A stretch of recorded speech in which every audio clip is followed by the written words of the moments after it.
people who aren't from around here.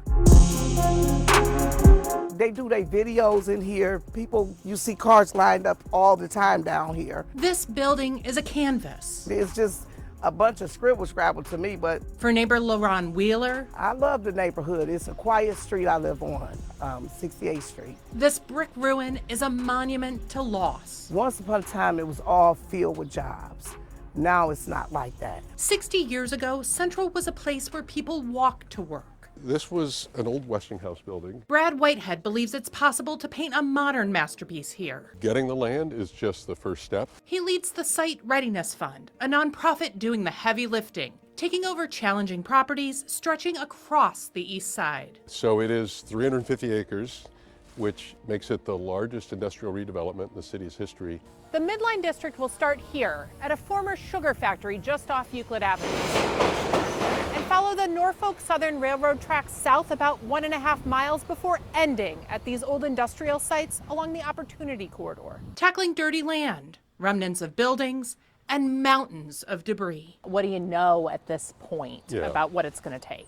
Well, we know that the whole shebang could be upwards of $80 to $100 million to get it kind of shovel ready for developers and companies to come in. Members of the Site Fund team recently walked me through their vision. So we are not talking about data centers. We are not talking about trucking and logistics. There will be no Amazon warehouses here. We're talking about companies who make things. Bringing manufacturing jobs and hope back to long neglected streets. I see opportunity.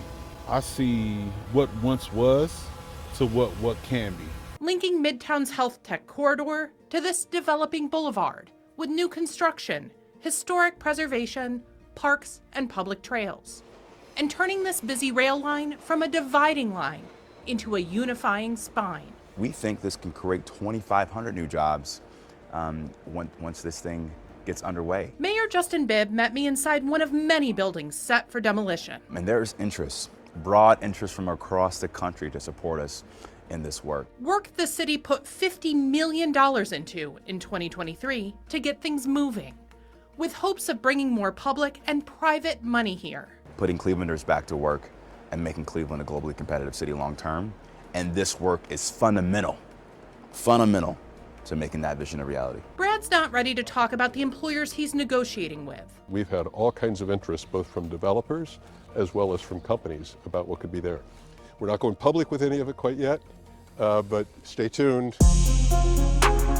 For LaRon, it's about time. To see my grandchildren be successful and have the opportunity to have a decent job. She's ready to stop looking at this relic. Do you think you'll be out here watching I'm it come coming down? to get a brick. I'm gonna keep that brick and say this is that building that I dreaded. In Cleveland, It's gonna be beautiful out here. I can't wait to see it. Michelle Jarbo, News 5.